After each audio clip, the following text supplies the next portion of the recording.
بسم الله الرحمن الرحيم. قل أوحي إلي أنه استمع نفر من الجن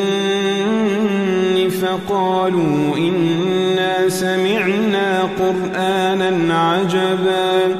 يهدي إلى الرشد فآمنا به ولن نشرك بربنا أحدا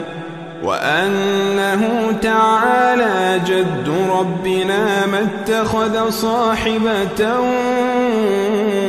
ولا ولدا وأنه كان يقول سفيهنا على الله شططا وأنا ظننا أن لن تقول الإنس والجن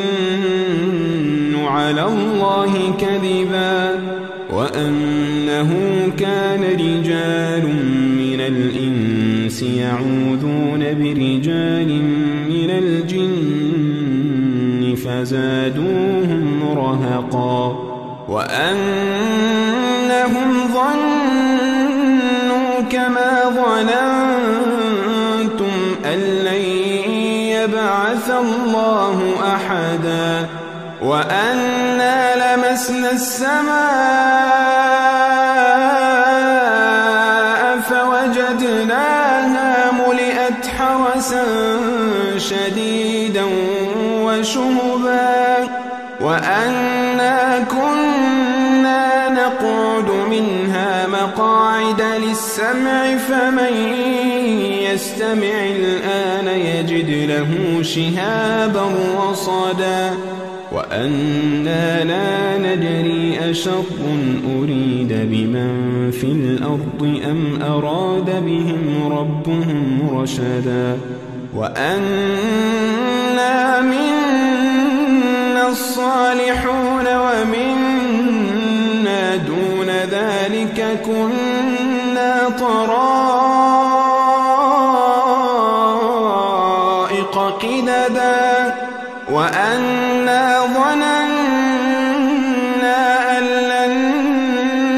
نعجز الله في الأرض ولن نعجزه هربا وأنا لما سمعنا الهدى آمنا به فمن يؤمن بربه فلا يخاف بخسا ولا رهقا وأنا منا المسلمون ومنا القاسطون فمن أسلم فأولئك تحروا رشدا وأما القاسطون فكانوا لجهنم حطبا وأن لو استقاموا على الطريقة لأسقيناهم ماء غدقا لنفتنهم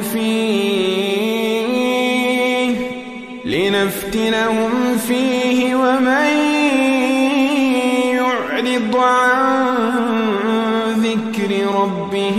يسلكه عذابا صعدا وأن المساجد لله فلا تدعوا مع الله أحدا وأنه لما قام عبد الله يدعوه كادوا يكونون عليه لبدا قل إنما أدعو ربي ولا أشرك به أحدا قل إني لا أملك لكم ضرا ولا رشدا قل إني لن يجيرني من الله أحد ولن أجد من دونه ملتحدا إلا بلاغا من الله ورسالاته ومن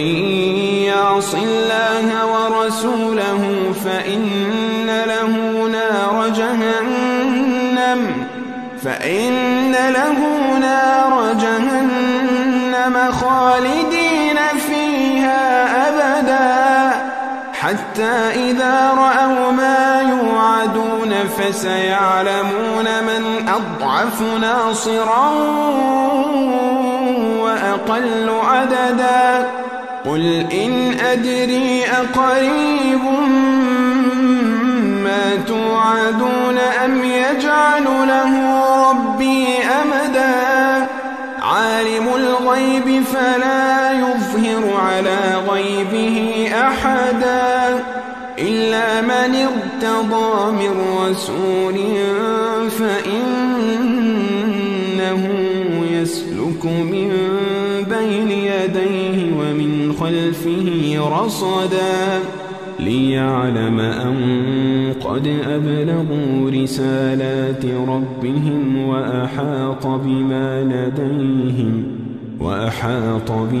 لديهم وأحصى كل شيء عددا.